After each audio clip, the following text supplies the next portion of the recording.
Okay, for our relevant plugin installation, as your site grows, there will be need for you to search for a plugin and install. Okay, and I believe we've already done that for 2 plugins now. We've installed the starter sites plugin.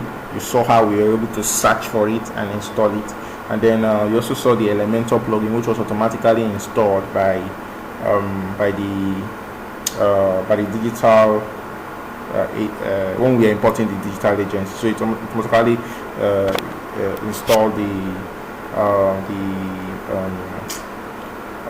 Elementor plugin. So as you go on, as you need a plugin, okay, all you have to do is to come to this place, plugin, and then you install it. Okay, so let's just proceed. So if we have any need for a plugin in the while we are doing this, we are going to install it. Okay, there are numerous plugins. There are so many. So you see this Jetpack is also what a plugin.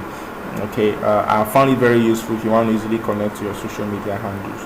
Okay, so it's very useful. So it's pre-installed.